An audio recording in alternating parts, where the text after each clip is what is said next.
नमस्कार दोस्तों, आप सभी लोगों का स्वागत है हमारा चैनल VFC एल्बम न्यूज़ में। तो वीडियो को आगे देखने से पहले लाइक करिए, चैनल पे नए होंगे तो सब्सक्राइब करिए, साथ ही में घंटी कॉल पे सिलेक्ट करके इस वीडियो को आगे शेयर जरूर करिएगा।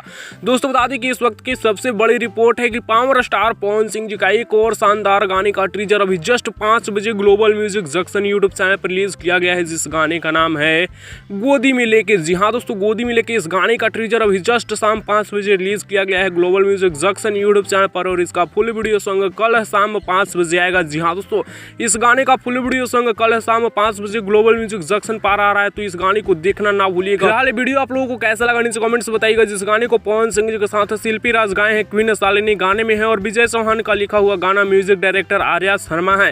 फिलहाल इस गाने का टीजर जाइए आप लोग ग्लोबल म्यूजिक जंक्शन पर देखिए, और जो देख लिए नीचे कमेंट्स में बताइएगा कि गाना कैसा होने वाला है, गाना का वीडियो क्वालिटी कैसा है, नीचे कमेंट्स में बताना बिल्कुल भी ना भूलिएगा। फिलहाल कल शाम 5 बजे का इंतजार करिए, क्योंकि कल शाम 5 बजे ही ये गाना देखने को मिलेगा फुल वीडियो सॉन्ग इसी ग्लोबल म्यूजिक जंक्शन चैनल पर। फिलहाल इस वीडियो को यहीं पर खत्म करें। वीडियो कैसा लगा नीचे कमेंट में बताइएगा। अगर अपडेट पसंद आया होगा तो लाइक शेयर सब्सक्राइब करिएगा। ऐसी और भोजपुरी से जुड़ी लेटेस्ट वीडियो देखने के लिए आप हमारे चैनल VFC एल्बम न्यूज़ पर बने रहिएगा, और हाँ, इस वीडियो को आगे शेयर जरूर करिएगा।